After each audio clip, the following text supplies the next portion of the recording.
Hola, te doy la bienvenida a Wizards of Learning Podcast, el espacio donde transformamos el error en inspiración para innovar en el aula.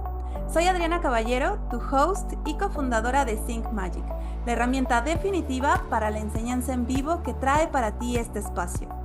En cada episodio conversamos con docentes innovadores de diferentes países que están redefiniendo la educación a través de la experimentación y la creatividad. Y por supuesto, nos divertiremos en el proceso descubriendo nuevas formas de enseñar y aprender en la era digital. En el episodio de hoy tengo el placer de entrevistar a Sandra Restrepo, formadora de docentes. Hablaremos sobre el error de la resistencia al cambio. Así que sin más preámbulos, empecemos. Bienvenida Sandra, ¿cómo estás? Muchas gracias por acompañarnos en este episodio. Buenos días, Adriana, ¿cómo estás? Es un gusto para mí acompañarlos y poderme dirigir a toda la comunidad latinoamericana que seguramente nos estará escuchando. Muchas gracias, Sandra. Bueno, me gustaría comenzar con que nos cuentes un poquito más acerca de ti, cómo llegaste a trabajar en la educación, si das clases, de qué das clases y bueno, en fin, lo que nos quieras compartir para que te podamos conocer un poco más. Bueno, yo soy comunicadora social y periodista de formación pregradual, soy magíster en educación con énfasis en comunicación y magíster en asuntos internacionales. Y llevo trabajando en educación aproximadamente unos 14 años. He trabajado en todos los niveles, pero sobre todo en temas que están relacionados con la incorporación de tecnologías dentro de los procesos educativos a todos los niveles, tanto educación a nivel empresarial como educación a nivel formal, pregrado, posgrados, educación continua en general. Y hace ya también algunos años he trabajado en formación de formadores, tanto con docentes como con personas del sector productivo que están interesadas en formar sus grupos a cargo y pues también he participado en proyectos de ese tipo. Bueno, muchas gracias Sandra por compartirnos un poco más acerca de ti. Siempre es bien interesante ver las diferentes trayectorias, ¿no?, que nos van acercando a la educación y bueno, me encanta saber que pues trabajas tan de cerca con docentes y bueno, vamos a platicar del error de la resistencia al cambio. Pero antes me gustaría preguntarte para ti, ¿qué significa el error? Y más con esta trayectoria tan fantástica que nos estás compartiendo. Adriana, para mí el error es la oportunidad de hacer las cosas nuevamente. Soy una convencida de que desde el error se aprende y creo que una educación un poco más enfocada a esa idea nos permitiría entender que si nos equivocamos y cometemos un error es una buena oportunidad para retroalimentar o realimentar y volver a iniciar y lograr un resultado distinto. Entonces para mí el error siempre va a ser una oportunidad de aprendizaje, de reconfiguración de las cosas y de iniciar nuevamente. Así lo veo. No veo el error como algo grave, como algo que no pueda pasar, porque creo que todos cometemos errores cotidianamente y más cuando estamos en un proceso de adaptación, un proceso de cambio o un proceso de aprendizaje. Sandra, y en este punto, y sobre todo tú que trabajas tanto con docentes, ¿cómo percibes que como docentes trabajamos el error con nuestros estudiantes y cómo lo percibimos también nosotros como docentes? En general, ¿qué ves en ese aspecto? Yo creo que desde un enfoque muy clásico de lo que ha sido los procesos de formación o los procesos de enseñanza-aprendizaje, el error siempre se ve como algo negativo. Es decir, si cometes un error, yo te califico mal y hasta ahí, hasta cierto momento, digamos, cuando fui estudiante, por ejemplo, universitaria, el error era, te califico, te bajo la nota y listo. Incluso a veces el docente no te retroalimentaba realmente por qué o dónde estaba el error, sino que simplemente te bajaba la nota. Entonces creo yo que es importante seguir fortaleciendo la idea de que es normal que un estudiante se equivoque, que cometa un error porque pues estamos aprendiendo, pero que allí la parte fundamental es que el docente pueda realmente realizar una realimentación, una retroalimentación potente que le permita al estudiante darse cuenta dónde está el error y tener los elementos que requiere o necesita para subsanar ese error más adelante en un ejercicio que puede ser el mismo o puede ser más avanzado que el anterior. Entonces creo yo que aquí hay una tarea bien importante del docente que creo que constituye un cambio de rol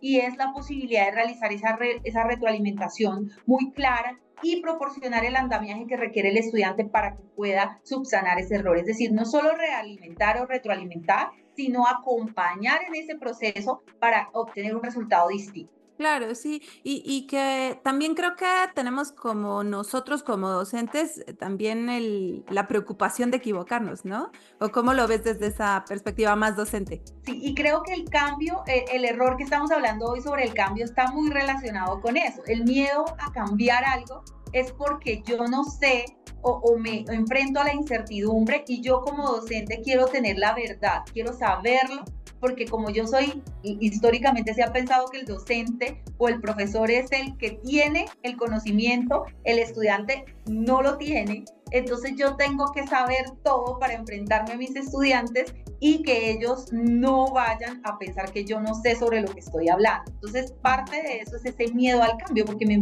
enfrento a una situación de incertidumbre que me pone en una visión un poco frágil frente a mis estudiantes y ya no como aquel centro de todo, sino que por supuesto como un ser humano que puede también cometer errores, que puede no saber algo, pero creo que yo ahí el ejercicio importante es despojarse de la idea de que yo como docente tengo que saberlo. Hay muchas cosas que no vamos a saber, hay muchas cosas que nuestros estudiantes saben mejor que nosotros y ahí pues nos tenemos que preparar para hacer un aprendizaje en doble vía. Es decir, a mí me enseñan mis estudiantes, aprendo de ellos y pues por supuesto yo también voy a enseñarle a ellos para que ellos aprendan de mí. Y todos vamos a aprender del contexto y de todo lo otro que por supuesto ya está dicho porque pues no llegamos en ceros a un conocimiento específico. Entonces creo que está muy por esa vía. Sí, totalmente. Y que, digo, como creo que ahí refuerzo el tema de no creer que somos el centro de todo el conocimiento del mundo, porque es imposible, sino más bien cómo guiamos a nuestros estudiantes, ¿no? Cómo los ayudamos a construir su propio aprendizaje y con nuestra experiencia, que creo que ahí es donde agregamos más valor, ¿no? Y bueno, y justamente entrando al tema del error, de la resistencia al cambio, ¿a qué nos referimos con eso, Sandra?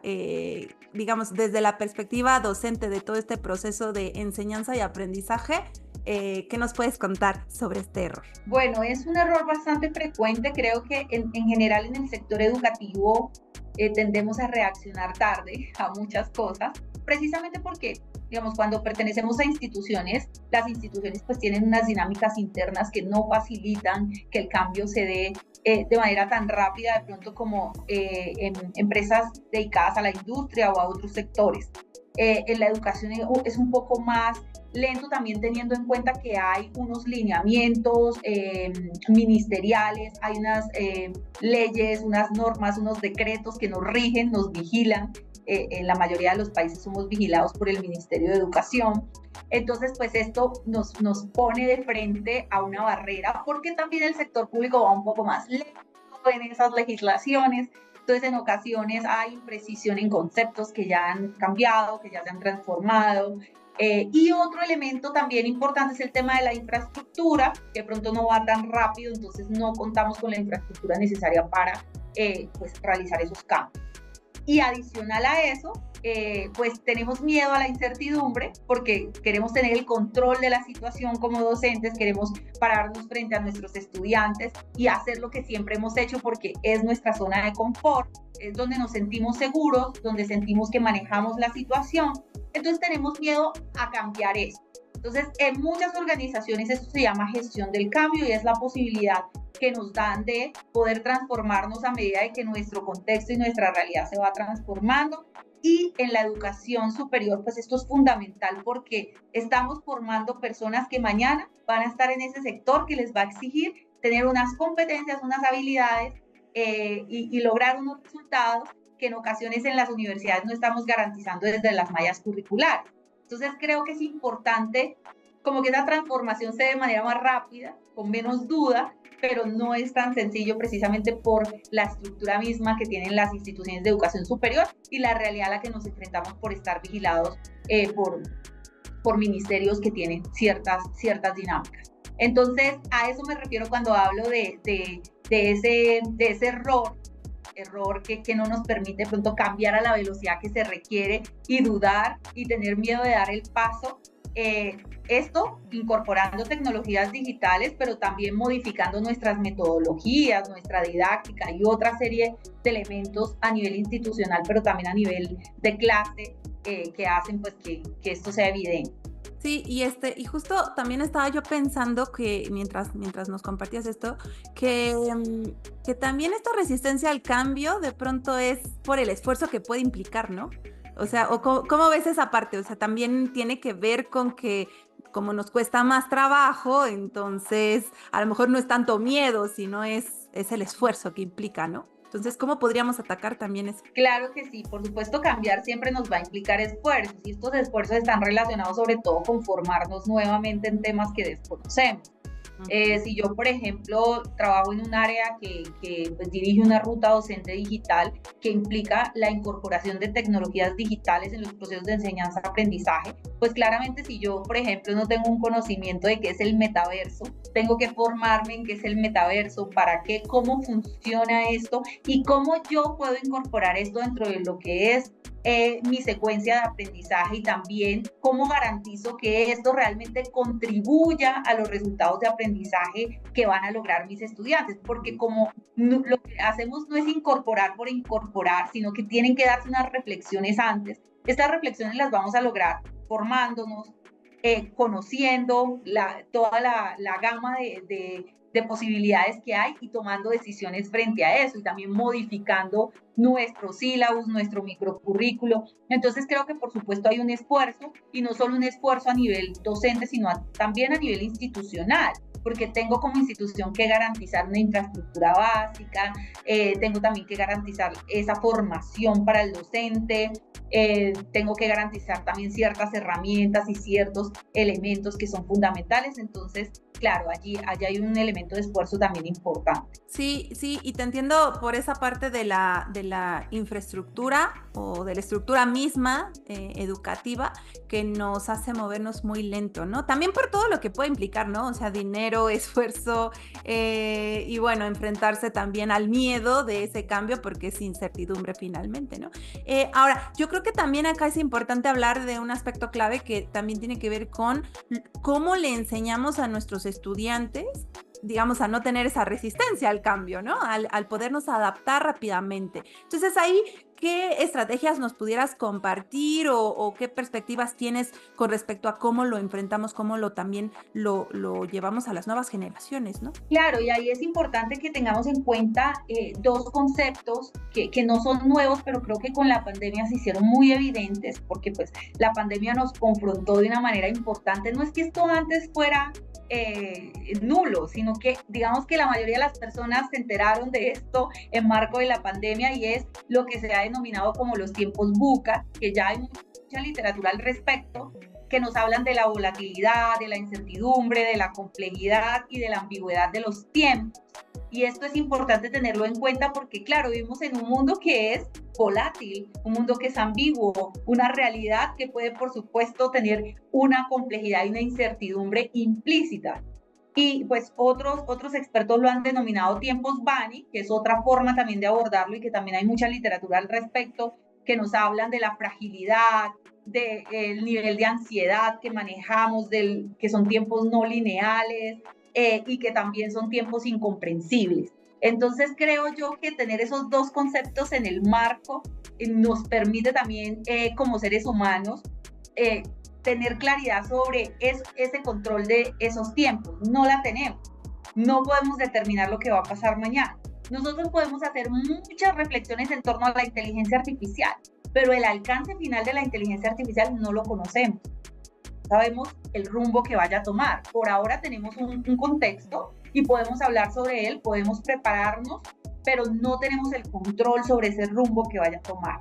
Creo que formar futuros profesionales en el marco de esa reflexión es importante. ¿Sí? Creo yo dar pilares a los estudiantes, pero con la claridad de que seguramente van a tener que transformar muchas cosas ya en la realidad laboral que van a enfrentar, porque no vivimos en un tiempo estático, sino en tiempos líquidos. tiempos que tienen incertidumbre, que cambian permanentemente. Es un reto bastante fuerte, sobre todo por lo institucional, porque no es fácil transformar, por ejemplo, lo curricular. Entonces, no, en este momento, el mercado real o el mercado laboral no está exigiendo las mismas competencias en un comunicador social que cuando yo me gradué.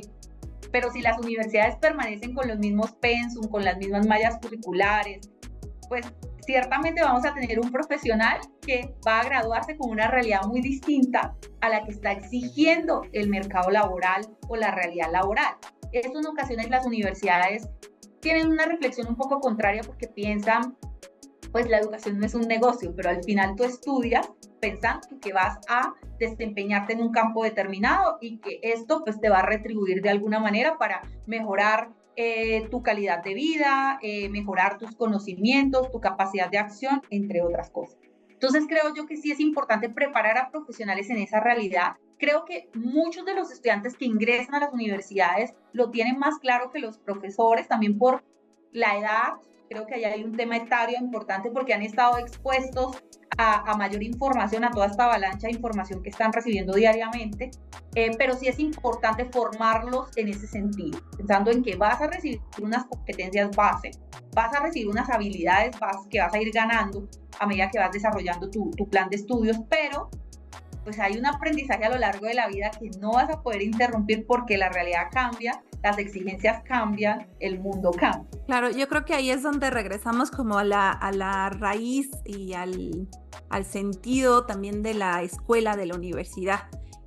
Porque, digamos, tenemos muchos conocimientos que son caducos, ¿no? Por ejemplo, el tema de la inteligencia artificial es un tema, pues, sumamente caduco, en el sentido de que, así como estamos hablando, ya pasó lo otro, ¿no? Entonces, pero todo este tema de estas habilidades, como el poderse adaptar rápidamente, son competencias fundamentales para atender nuestra próxima realidad, ¿no? Entonces yo creo que a mí me encanta lo que nos estás compartiendo. Sin duda es importante que como docentes no solamente nos centremos en nuestro campo de conocimiento, sino veamos cómo ese campo de conocimiento también abona a esas habilidades, ¿no? de adaptación sobre todo. Y que, como decías, la parte de la pandemia, pero digo, siguen viniendo muchísimas cosas terribles en nuestro ecosistema. Entonces siguen cerrándose escuelas,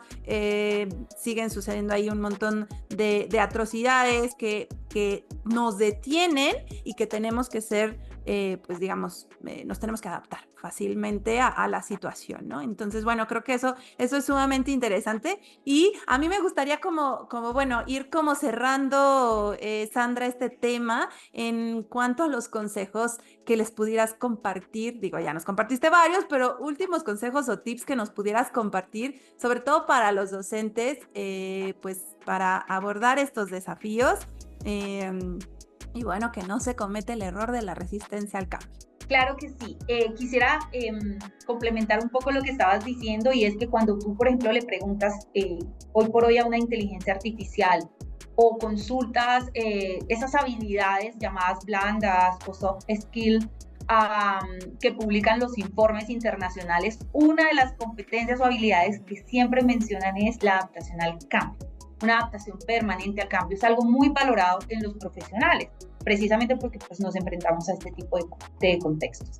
Entonces, en esa misma vía, creo que la primera recomendación es: no hay por qué tener miedo a la incertidumbre, porque es parte fundamental de la vida. Creo que incluso es lo que nos hace sentirnos vivos, y es la posibilidad de no tener control sobre lo que va a suceder. Y pues eso está relacionado con el cambio. Si tú estás ocupando un cargo, puede ser docente, mañana puede ser un cargo administrativo, estás estudiando, no tener miedo que te cambien las condiciones o te cambien la forma de hacerlo, o te digan, mira, hoy ya no lo vamos a hacer como A, sino como B, sino que por supuesto estés dispuesto a, listo, voy a aprender, a adaptarme a esta nueva realidad y no resistirme antes de conocerla. No voy a decir, no, esto no funciona, sino que primero voy a detenerme, conocerla y tomar decisiones responsables al respecto. Entonces creo yo que esa es la primera recomendación que haría en este sentido. Lo segundo es que hay que seguir estudiando, y creo que eso está muy relacionado con uno de los capítulos del podcast a propósito de esto, que los invito a escucharlo. Está relacionado con el aprendizaje permanente, el aprendizaje a lo largo de la vida, que es un concepto pues que la UNESCO ha empezado a manejar a partir de los años 90 y que todavía tiene mucha vigencia, y es nunca paramos de aprender. Aprendemos para ser personas, para conocer cosas, para aplicarlas, y también para convivir en un contexto real en el que nos estamos desenvolviendo. Entonces creo que eso es otro aspecto en el que llamaría a reflexionar, y también recomendaría estar abiertos a construir comunidad y a construir aprendizaje colaborativo, porque creo que esto también nos permite entender que si yo no sé hacerlo, hay alguien más que puede hacerlo, y que podemos construir comunidad alrededor de esa temática, alrededor de esa situación que se está presentando, y entre todos podemos desarrollar una estrategia que sea efectiva y que nos lleve a cumplir lo que queremos lograr. Fantásticos tips. Por supuesto, ¿cómo te pueden encontrar en las redes sociales o por qué medios también para que, pues como bien dices, sigamos construyendo en comunidad y aprendamos entre todos? Bueno, me pueden encontrar en LinkedIn como Sandra Restrepo, me pueden encontrar también en Instagram como @samireru, y también pueden seguir las redes del Repositorio Latinoamericano de Convocatorias Educativas, de la cual soy coordinadora general. Nos pueden seguir en LinkedIn como @relace. Nosotros estamos presentes en toda Latinoamérica, incluso ahorita en finales de octubre, principios de noviembre, tenemos un congreso sobre prácticas educativas innovadoras, donde por supuesto vamos a abarcar estos temas tan interesantes sobre cómo los docentes están transformando sus prácticas educativas con o sin uso de tecnologías digitales, dependiendo por supuesto las iniciativas. Entonces súper invitados a que nos sigan y también pues a que participen en el congreso. Fantástico. Bueno, pues no dejen de seguir a Sandra en todas sus redes sociales y también todos estos recursos que nos comparte Sandra, que fundamentales. O sea, yo creo que esto es lo más importante, la creación de la comunidad de quienes estamos en el sector educativo. Siempre tenemos iniciativas bien interesantes, ¿no? Que nos ayudan a aprender entre todos. Así que yo creo que ahí ya está el tip aplicado, ¿no? De construir en comunidad. Así que no dejen de sumarse a todo, porque es la manera en la que podemos seguir aprendiendo todos los días y adaptarnos al cambio. Entonces, bueno, así es como llegamos al final de este episodio de Wizards of Learning Podcast, Errores que Inspiran, y yo espero que hayas disfrutado esta conversación y que te hayas también inspirado a experimentar y aprender de los errores para mejorar tus clases. Y antes de despedirnos, si eres docente o facilitador y buscas una herramienta que te ayude a dinamizar tus clases en vivo, organizando todos tus recursos de clase en un mismo lugar con datos en tiempo real, te invito a que descubras la magia de Sync en syncmagic.live. Nuevamente, gracias por acompañarnos. Si te ha gustado este episodio, no dejes de suscribirte, de dejarnos una reseña, compartirlo con otros docentes innovadores y, por supuesto, sumarte a la comunidad. Nos escuchamos en el siguiente episodio de Wizards of Learning Podcast. Muchas gracias, Sandra, y hasta la próxima.